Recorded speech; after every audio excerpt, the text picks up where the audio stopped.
And yet the Hebrew Scripture says that after that 483-year time span that denotes his arrival, after that arrival, he will die. Clearly it says in the Scripture, he will die. Of course, we base our entire eternity on the fact that he died. Of course, he didn't stay dead, but he died. So after 62 weeks shall Messiah be cut off or die, but not for himself. Hey, who did he die for? It was you. It was me. He came to do that very thing. Cut off, but not for himself. And the people of the prince that shall come shall destroy the city and the sanctuary, and the end thereof shall be with a flood, and unto the end of the war desolations are determined. So Messiah dies. The next thing it tells us is, and the people of the prince that shall come shall destroy the city and the sanctuary. We know that the city and the sanctuary were destroyed after Christ died on the cross, after the resurrection, after his ascension into heaven. We know that the city and the temple were destroyed by Titus, the Roman, in 70 A.D. So the Bible predicts that. But here's another interesting thought that is superimposed in the language here. It talks about the people of the prince that shall come. There's a prince that shall come. Let me just be forthright with you. It's a reference to the Antichrist. There will be a prince that will come. And we're given a very interesting little bit of information here. This prince that shall come, it will be his people that destroy the sanctuary and the city. Now ask yourself a question. Who destroyed the sanctuary? Who destroyed the city in 70 A.D.? What people were these? They were what? They were Romans. They were Romans. The people of this coming prince, then, were Romans, which means that this coming prince will be Roman. This is how we get the very, very definitive connection that this Antichrist character will come out of this Roman business. And we said there's going to be a revived Roman Empire. So out of the revived Roman Empire will come this coming prince, this Antichrist. He will come from a Roman background. Just get that worked out right in your mind now. A Roman background. What does that mean? Well, if you take where the Roman Empire was, that was basically the European region and the Mediterranean region. The Antichrist is going to come out of that geographical region of the world. We'll stack more things as we go regarding this Antichrist, but he's going to be Roman. Well, you say, does that mean he'll be like Italian? Is he going to come from the city of Rome? No, we're talking about a revived Roman Empire, so it's a little bit larger concept than just the specific capital of the previous Roman Empire. So the people were Romans. The coming prince shall be Roman.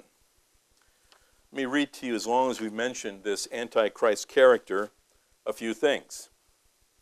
In John, 1 John chapter 2, verse 18, John wrote this. He said, "Little children, it is the last time, and as ye have heard that Antichrist shall come, even now there are many Antichrists, whereby we know that it is the last time." So, he will come, and in John's day there were many of a sort of Antichrist, and there have been all throughout history. But there is that one that is coming.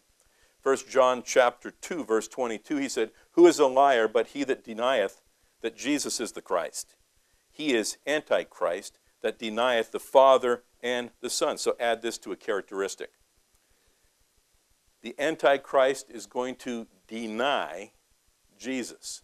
He's going to deny God. He's going to undo, counteract, lie about, deceive regarding God. Specifically, if you want to focus it in, he's going to try to undermine Christ. And of course, the reason for this is because he wants to undermine the real Christ so that he can become the imposter Christ, or, as you will, the anti, or instead of, Christ.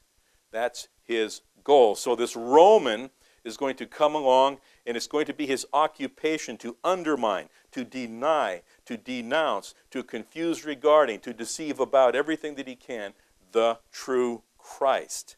He's been doing it in part all through the centuries, but he'll do it hugely when he arrives on the scene. 2 John 1:7, for many deceivers are entered into the world, who confess not that Jesus Christ is come in the flesh. This is a deceiver and an antichrist. So that is his occupation. Another scripture to share with you this morning. 2 Thessalonians 2, verses 3 and 4. It says, let no man deceive you by any means, for that day shall not come, that day refers to the day of Christ, shall not come except there come a falling away first, and that man of sin be revealed, the son of perdition, who opposeth and exalteth himself above all that is called God, or that is worship, so that he as God sitteth in the temple of God, showing himself that he is God. So now we see it focused even more tightly. This Roman impostor going to deny and undermine Christ. His goal is to take the position of worship for himself. Ultimately, he is going to enter into the temple, which is yet to be built, and he is going to portray himself and show himself in that very temple that he is God. So the emergence of Antichrist and the temple are an integral concept. If, for instance, there's no temple, you won't see an Antichrist, because they must coexist together. You understand that?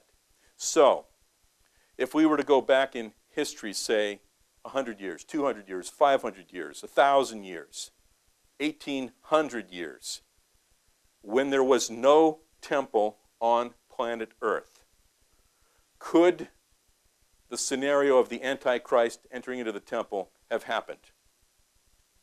It was impossible for it to happen. There was no temple.